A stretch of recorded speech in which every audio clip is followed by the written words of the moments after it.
Minorities कहते हैं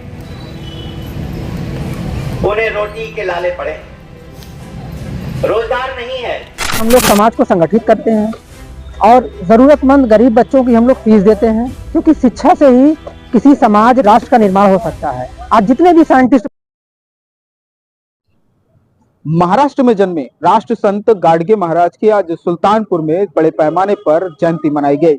ये जयंती उत्तर प्रदेश के जनपद सुल्तानपुर के तिकोनिया पार्क में मनाई गई, जिसमें बड़े पैमाने पर लोग उपस्थित रहे। लोगों ने जो है राष्ट्र संत गाडगे को बाबा को याद किया और इसमें मुख्य अतिथि के रूप में चिंतामणि, जो कि उत्तर प्रदेश शासन के निदेशक रहे, वो उपस्थित रहे। इस पूरे मामले को लेकर के बातचीत करते हैं कार्यक्रम के आयोजक राजेश कुमार कनौजिया जी से।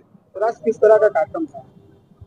आज हर वर्ष की तरह आज भी संत गाडगे जी की 150वीं जयंती हर्षोल्लास के साथ मनाई गई, जिसमें संत गाडगे जी के जो मुख्य विचार है शिक्षा पर हम लोग, हमारा संगठन पिछले कई सालों से काम करता चला रहा है। शिक्षा के द्वारा हम लोग समाज को संगठित करते हैं और जरूरतमंद गरीब बच्चों की हम लोग फीस देते हैं, क्योंकि शिक्षा से ही किसी समाज राष्ट्र का निर्माण हो सकता है। आज जितने भी साइंटिस्ट बने हुए हैं, जितने भी हम मोबाइल यूज कर रहे हैं, जितने भी इलेक्ट्रॉनिक यूज कर रहे हैं, ये सब शिक्षा की ही देन है। शिक्षा से ही सर्व कल्याण हो सकता है। अगर हम शिक्षा से पीछे रह गए तो निश्चित रूप से हम 200 साल पीछे हो जाएंगे। आज जो है आपके द्वारा, संस्थान के द्वारा जो है कुछ लोगों को पुस्तकें भेंट की गई और इसके साथ ही साड़ियाँ भेंट हुई। कितना लोगों को भेंट की गई और क्या उद्देश्य है? लगभग 34 छात्रों को जो अच्छे नंबरों से उत्तीर्ण हुए थे हाई स्कूल इंटर स्नातक में, इनको कंपटीशन की किताबें दी गई। जो बच्चे समाज के पीएचडी कर रहे हैं, नेट क्वालिफाई हैं, इन बच्चों को मोमेंटो देकर सम्मानित किया गया, जिससे ये मैसेज जाए समाज में कि जो बच्चे शिक्षा से आगे बढ़ रहे हैं या बढ़ना चाहते हैं, उनको सम्मानित किया जाता है। जनक किस तरह का कार्यक्रम? आज बहुत ही सफल कार्यक्रम था। स्वच्छता के जनक राष्ट्र संत गाडगे महाराज जी की आज जयंती मनाई गई और इस कार्यक्रम हमारे एससी और ओबीसी के लोग, सभी लोग मिलकर के हम लोग मनाए हैं और आज का कार्यक्रम बहुत ही सफल है। हमारे सभी संगठन के पदाधिकारियों का, हमारे सभी वरिष्ठ साथियों का, हमारे समाज के लोगों का बहुत ही सकारात्मक सहयोग रहा, बहुत सफल रहा।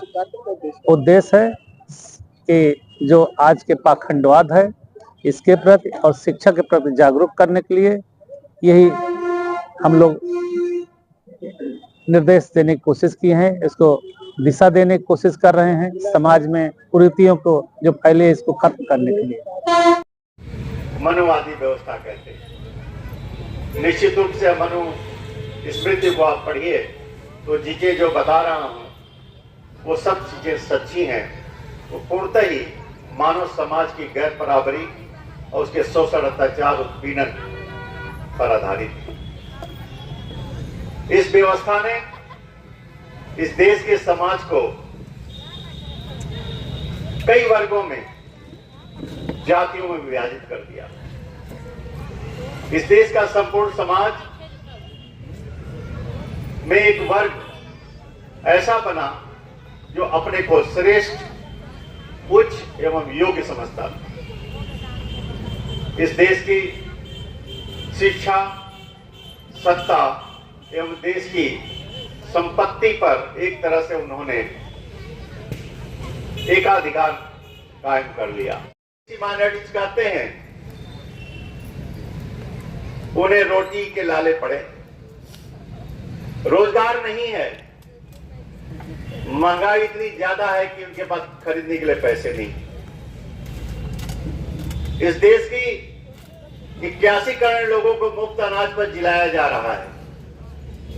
मुफ्त अनाज उन्हीं को दिया जाता है जिनके पास 5 किलो खरीदने के लिए भी पैसे नहीं है। और अगर पैसे होते तो मुफ्त अनाज क्यों देते? आज अमीर अमीर होता जा रहा है। पिछले 15 वर्षों में आंकड़े बता रहे हैं, राष्ट्रीय अंतरराष्ट्रीय, कि इस देश में गरीबी अमीरी का अंतर बढ़ा है। कहीं न कहीं घोड़ी पर भी बारात नहीं ले आ सकता है, मूर्छ नहीं ले रख सकता है, बड़े आदमी के घर के सामने से गाड़ी में बैठ के नहीं जा सकता है। ऐसी ऐसी घटनाएं हुई कि लोग लतियाए गए हैं कि हमको गाड़ी दिखा रहे हो फलाने। तो इज्जत क्या है? इज्जत नहीं है और न कोई सुनवाई है।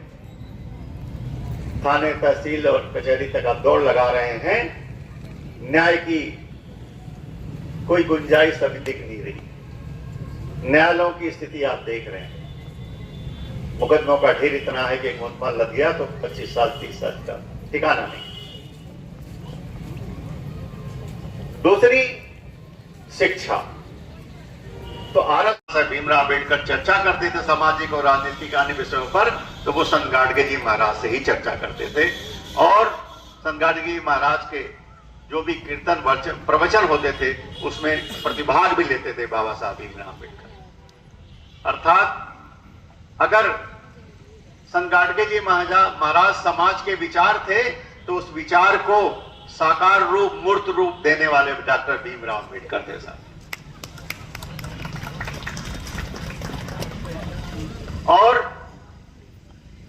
बाबा साहब भीमराव अंबेडकर ने इस सामाजिक, शैक्षणिक और आर्थिक गैरबराबरी से मुक्त दिलाने के लिए संविधान में हमें वो सारी व्यवस्थाएं की जिनके द्वारा इस देश का लगभग 85% वंचित समाज, जिसे आज हम बहुजन की श्रेणी में रखते हैं, शूद्रों की श्रेणी में रखते हैं, उसका सर्वांगीण विकास हो।